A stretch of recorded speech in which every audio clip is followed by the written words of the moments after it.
पुढच्या बातमीकडे महाविकास आघाडीचे 3 उमेदवार पुण्यामध्ये एकत्र आलेले दिसून आले। सुप्रिया सुळे, अमोल कोल्हे आणि रवींद्र धंगेकर एकत्र प्रचार करत आहेत। पुण्यामधील मार्केट यार्डमध्ये तिघांनी एकत्र प्रचार केलाय। दरम्यान मार्केट यार्डमधील व्यापारी आणि हमाल यांच्याबरोबर त्यांनी संवाद सुद्धा ते साधणार आहेत।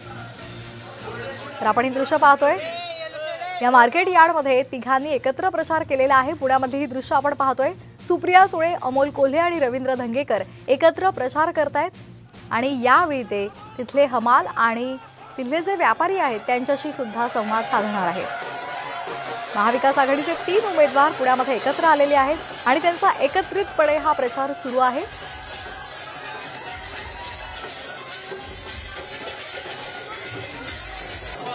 लोकसभा निवडणुकीच्या पार्श्वभूमीवर आता प्रत्येक जण कामाला लागलेला आहे। प्रचार सभा सुरू आहेत, प्रचाराला सुरुवात झालेली आहे आणि हे दृश्य आपण पुण्यामधलं पाहतोय, जिथे महाविकास आघाडीचे 3 उमेदवार एकत्र आलेले आहेत आणि एकत्रितपणे त्यांचा प्रचार सुरू आहे।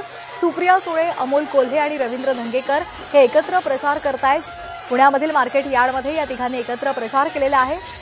या संदर्भात अधिक माहिती घेऊयात आमचे प्रतिनिधी सागर आव्हाड यांच्याकडून। सागर, काय अधिकचे अपडेट्स आहेत? महाविकास आघाडीचे उमेदवार 3 उमेदवार एकत्रितपणे प्रचार करतायत।